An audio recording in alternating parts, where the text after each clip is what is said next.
క్రీస్తునందు ఒలివ టీవీ ప్రేక్షకులకు యేసునామమున వందనములు చెల్లిస్తుంటున్నాం. కర్నూలు పొలము బ్యాప్టిస్ట్ సంఘముల సమాజం ద్వారా మేము ఎనలేని సేవను అందిస్తుంటున్నాం. కర్నూలు పొలము బ్యాప్టిస్ట్ సంఘముల సమాజం ద్వారా మా తండ్రి గారైనటువంటి late reverend doctor S Jayakar Christian గారు వారి దర్శనం ద్వారా ఎన్నో సంఘాలను స్థాపించినాడు. దాదాపుగా 106 సంఘాలకు ఆర్థిక సహాయం అందించినారు. తరువాత పాస్టర్ల గృహాలకు ఆర్థిక సహాయం అందించినారు. పాస్టర్ల చర్చెస్ కూడా ఆర్థిక సహాయం అందించినారు. సమాధుల తోటలకు ఆర్థిక సహాయం అందించినారు. పాస్టర్లు ఎవరైనా అనారోగ్యంతో ఉంటే వారికి ఆర్థిక సహాయం అందించినారు. మరియు గృహ దర్శనాల నిమిత్తమే స్వార్థ పరిచర్యలో ఎంతగానో ముందుకుండి మా పాస్టర్లందరినీ బలపరిచి వారిని ముందుకు తీసుకెళ్ళినారు. వారు చేసినటువంటి కృషి ద్వారా మేమందరం కలిసి స్వార్థ పరిచర్యలో ఇంటింటి స్వార్థ పరిచర్యలు అయితేనేమి, వీధి పరిచర్యలు అయితేనేమి మేము ముందుకు వెళ్తున్నాము. దాదాపుగా 50 మంది సంఘ కాపరులు మా పొల సమాజంలో పనిచేస్తున్నారు. మేము ఈ ఒలివ టీవీ పరిచర్య ద్వారా మా సంఘ కాపరులందరినీ మీకు పరిచయం చేయాలని ఆశపడుతున్నాము. మేము యేసే నా ఆధారం ఈ కాన్సెప్ట్ ద్వారా మేము ముందుకు వచ్చి ఉంటున్నాము. కాబట్టి మీరు ప్రార్థనాపూర్వకంగా మమ్మల్ని సహకరించండి, ప్రార్థించండి. మేము ఇంకా ఎక్కువగా స్వార్థ పరిచర్యలో ముందుకు వెళ్ళేటకు మీ ప్రార్థన మాకు ఎంతో అవసరంగా ఉంది. మా పొల సమాజం ప్రెసిడెంట్ గారైనటువంటి ఎన్ క్యారల్ జయాకర్ క్రిస్టియన్ గారు మనకు దైవ సందేశాన్ని అందిస్తారు. నాకు ఈ అవకాశం కల్పించినటువంటి దేవాది దేవునికి నా హృదయపూర్వక వందనాలు తెలియజేస్తున్నాను. మరి ప్రాముఖ్యంగా ఒలివ ప్రేక్షకులకందరికీ, టీవీ మినిస్ట్రీస్ వారికందరికీ కూడా నా హృదయపూర్వక వందనాలు. మా కర్నూలు బ్యాప్టిస్ట్ సంఘముల సమాజం తరపున హృదయపూర్వక వందనాలు తెలియజేస్తూ ఉంటున్నాను. నేటి దిన అంశము క్రైస్తవునికి ఉండవలసినటువంటి లక్షణములు. క్రైస్తవునికి ఉండవలసినటువంటి లక్షణములు. రోమీలకు రాసిన పత్రిక 12వ అధ్యాయము 12వ వచనం. నిరీక్షణ గలవారై సంతోషించుచు, శ్రమయందు ఓర్పు కలవారై, ప్రార్థనయందు పట్టుదల కలిగి ఉండుడి. నిరీక్షణ గలవారై సంతోషించుచు, శ్రమయందు ఓర్పు కలవారై, ప్రార్థనయందు పట్టుదల కలిగి ఉండుడి. పరిశుద్ధాత్మ సహాయం కొరకు మన హృదయములు తెరవబడులాగున ప్రార్థన చేసుకుందాం.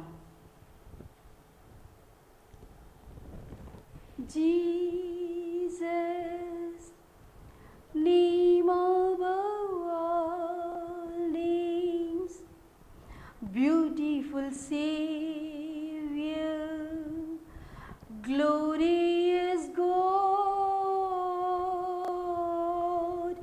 Emmanuel, Lord is with us, blessed Redeemer,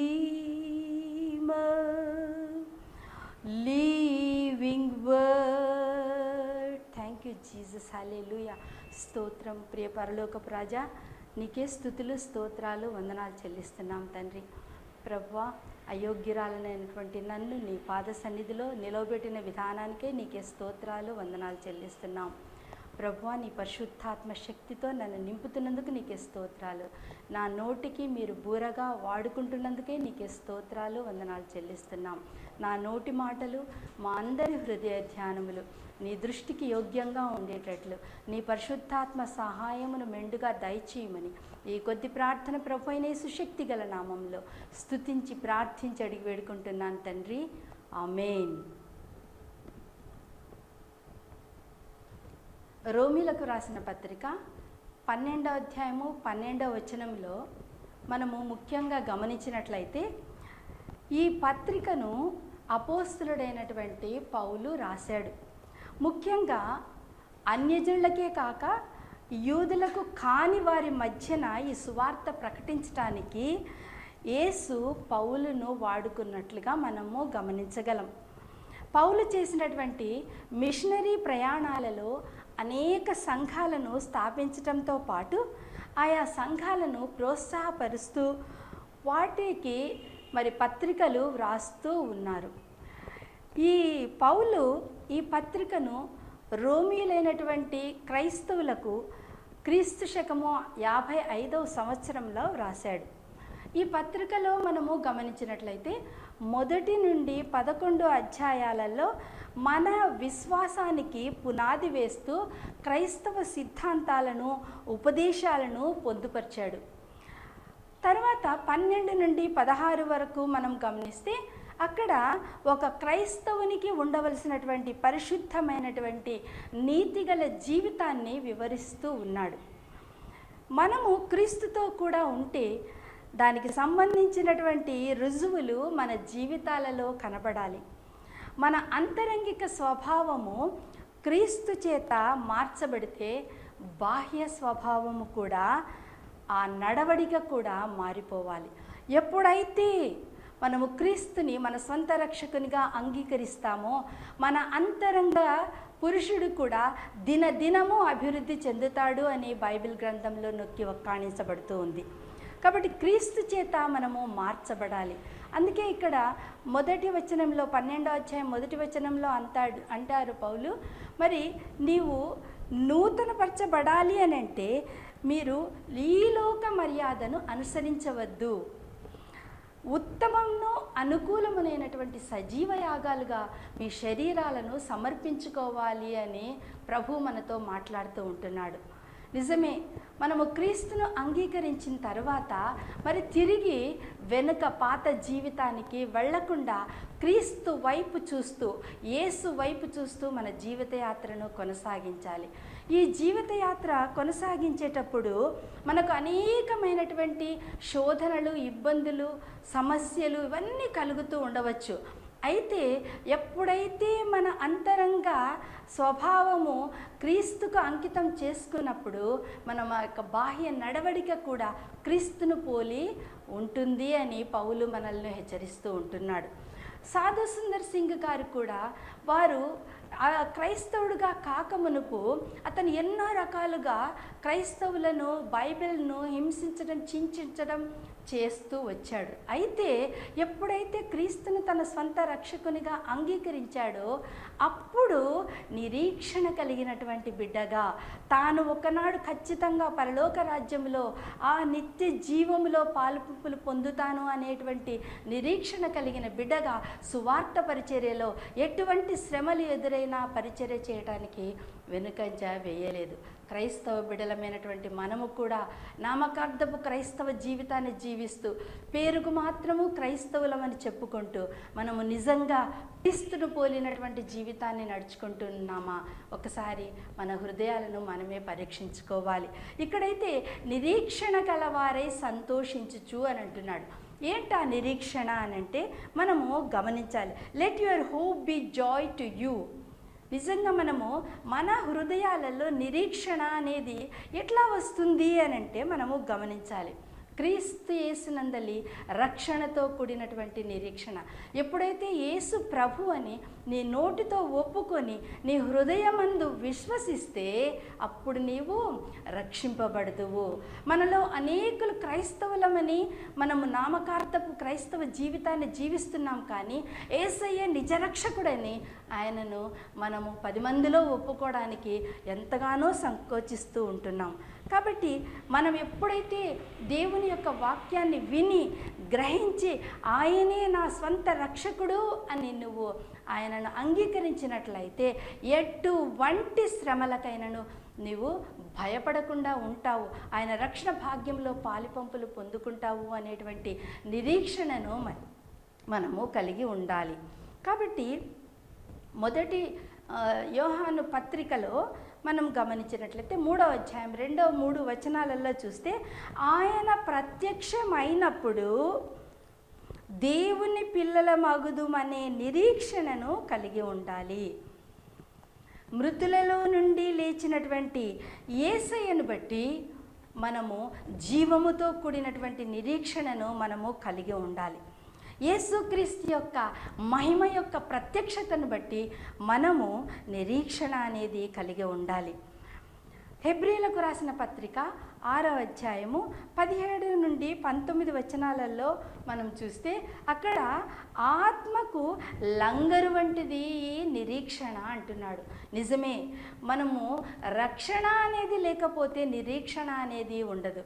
ఎప్పుడైతే క్రీస్తుని మన స్వంత రక్షకునిగా అంగీకరిస్తామో, క్రీస్తు అనేటువంటి ద్రాక్షావల్లితో మనము అంటుకట్టబడి ఉంటామో, నిజంగా మనము ఖచ్చితంగా ఆయన పునరుత్థానములో పాలు పంపులు పొందుతాము అనేటువంటి నిరీక్షణ అనేది మనము కలిగి ఉంటాము.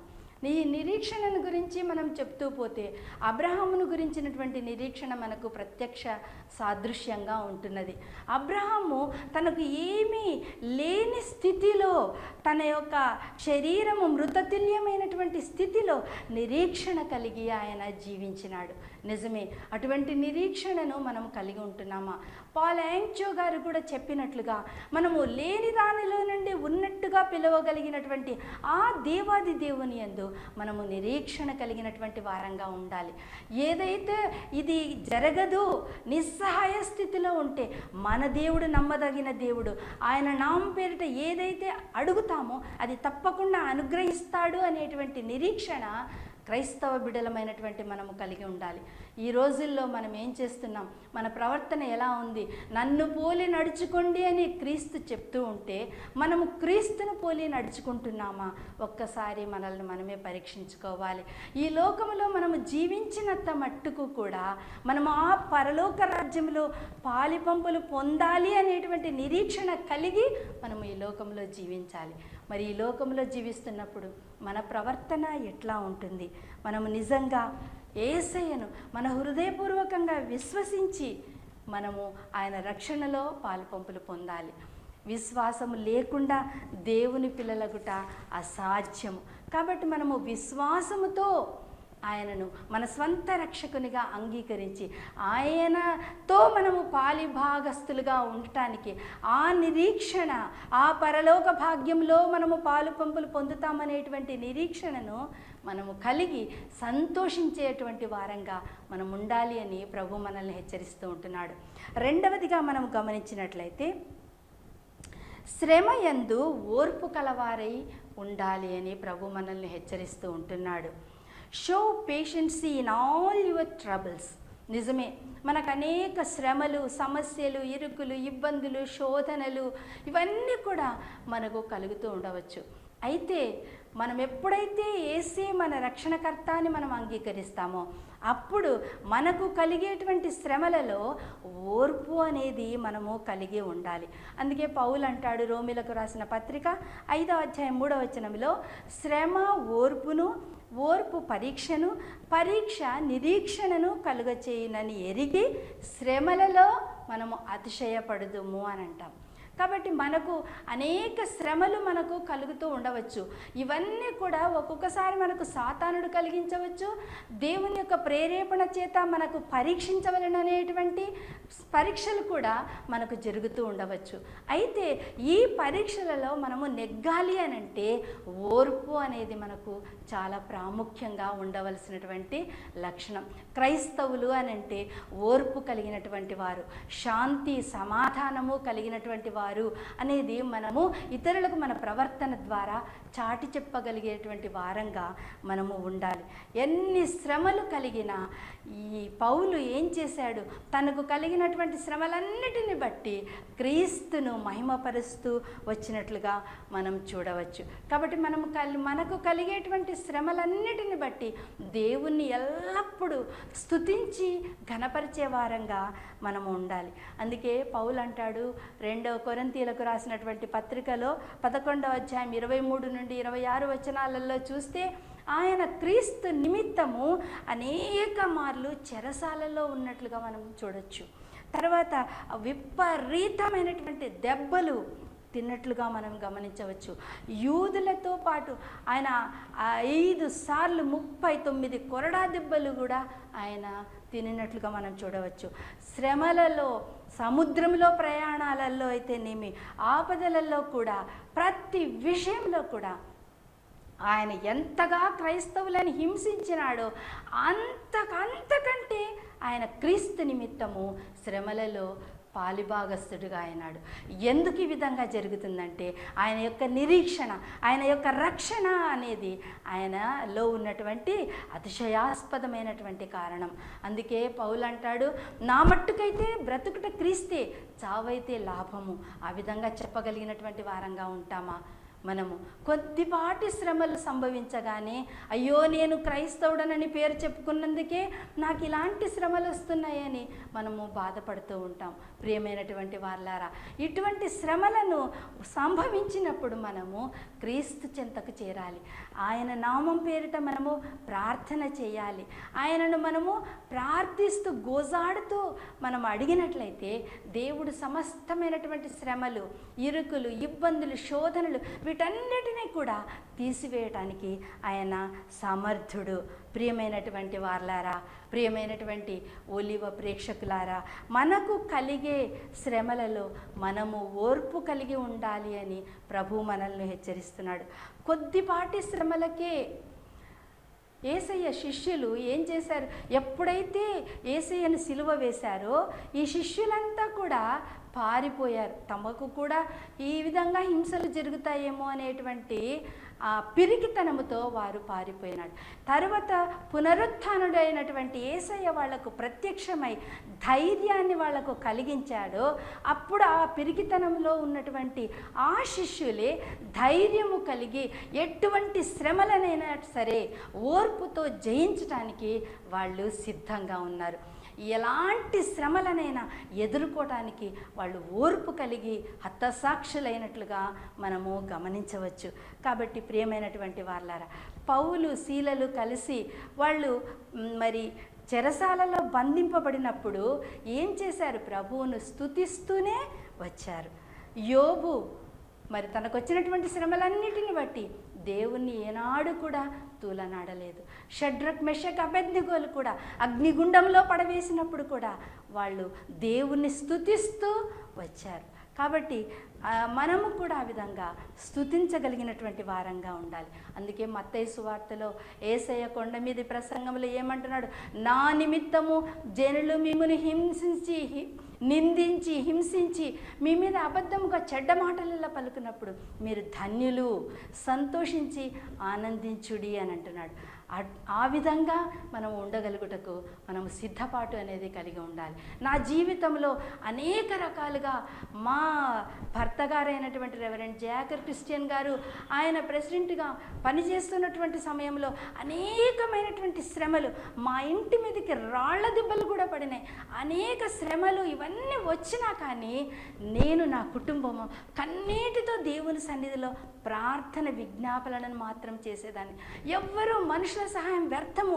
మనుషులు మనల్ని కించపరుస్తారే కానీ, నిందిస్తారే కానీ, అవమానకరంగా మాట్లాడతారే కానీ మనకెవ్వరూ సహాయం చేయలేరు. మన పరలోకపు దేవుడే మన శ్రమలలో ఆయన తోడుగా ఉండి మనకు రక్షించడానికి ఆయన సమర్థుడు.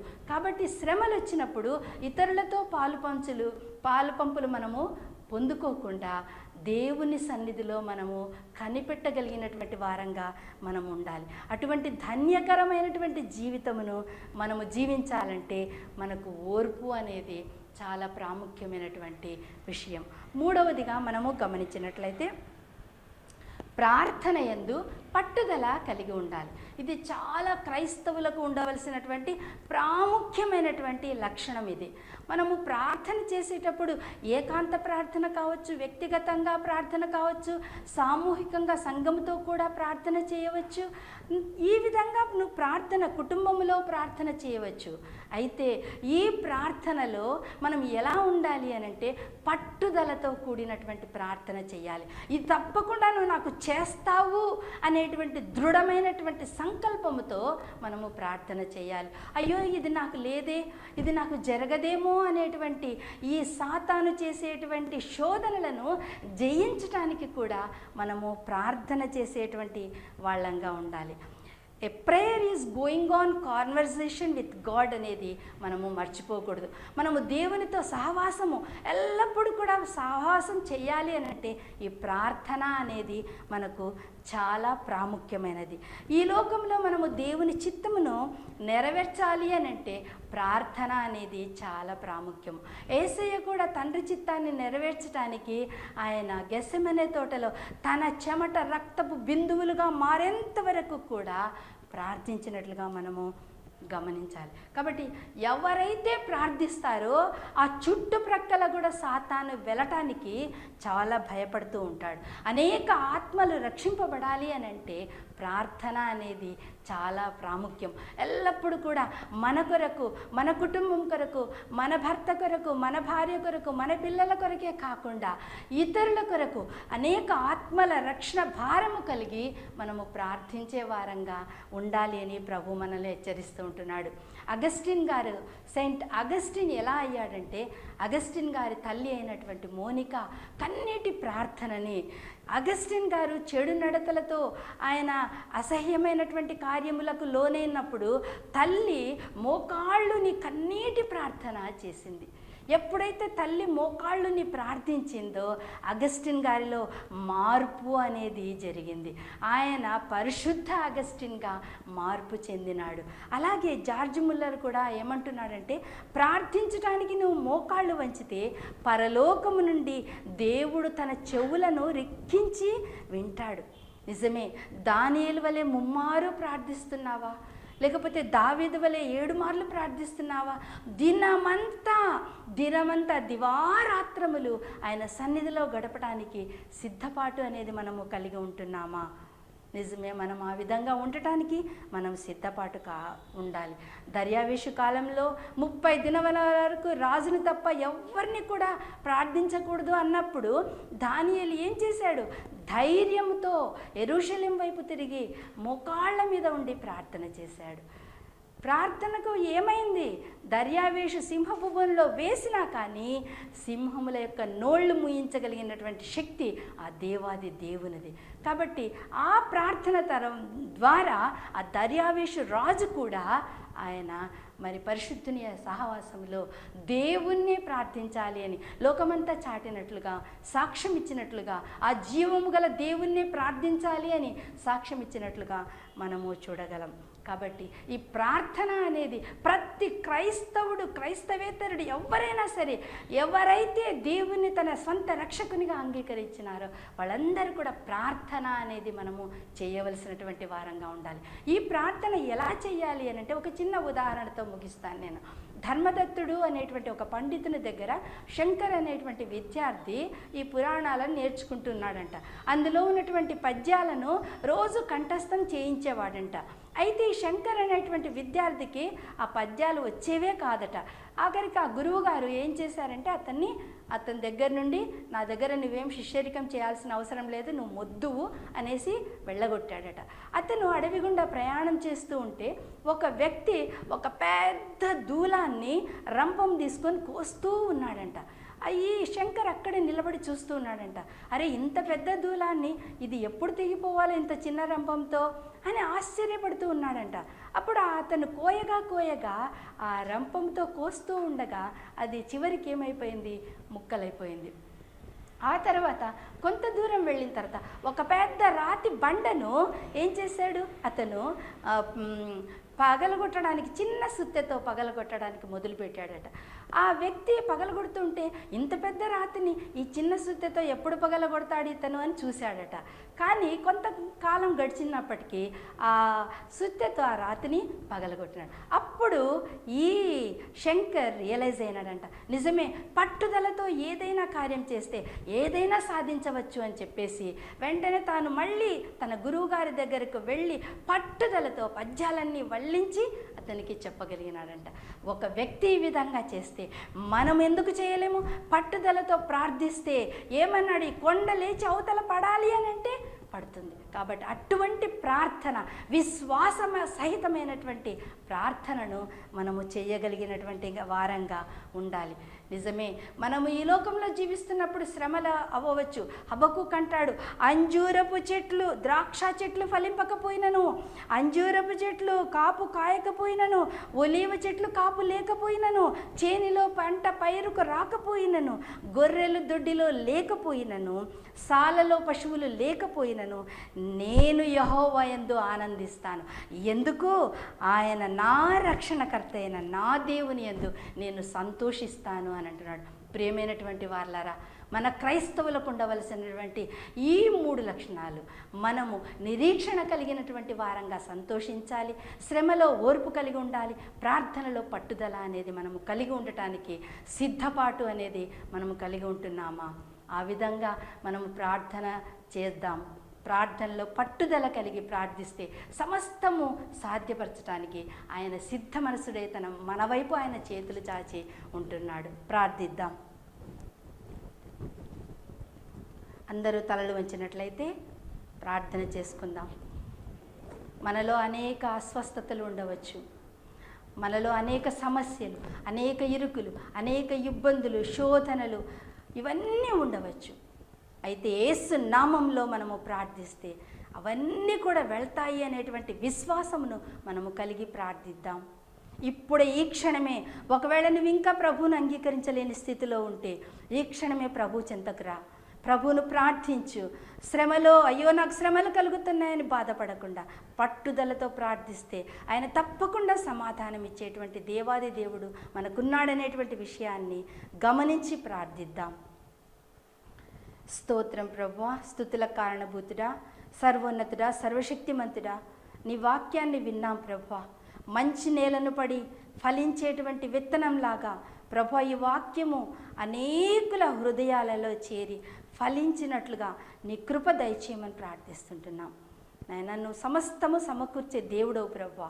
నాయన నా తండ్రి, మా ప్రార్థనలో విశ్వాసంతో కూడినటువంటి పట్టుదలతో కూడినటువంటి ప్రార్థన మేము చేస్తూ ఉంటుండగా నాయన నా తండ్రి అనేక ఆత్మలను నా ప్రభువా నీవే ఇప్పుడే ఈ క్షణమే నీ కార్యమును జరిగించి నీ పరిశుద్ధాత్మ శక్తి చేత నింపి అనేక ఆత్మలను రక్షించగలుగుటకు నీ కృప దయచేయమని, మరి ముఖ్యంగా ఈ ఒలీవా మినిస్ట్రీస్ని మీరే ఆశీర్వదించమని, మా KPBS సంఘాలను, సంఘ కాపరులను ఆశీర్వదించమని ఈ కొద్ది ప్రార్థన ప్రభువైన యేసు శక్తి గల నామంలో స్తుతించి ప్రార్థించి అడిగి వేడుకుంటున్నాను తండ్రి.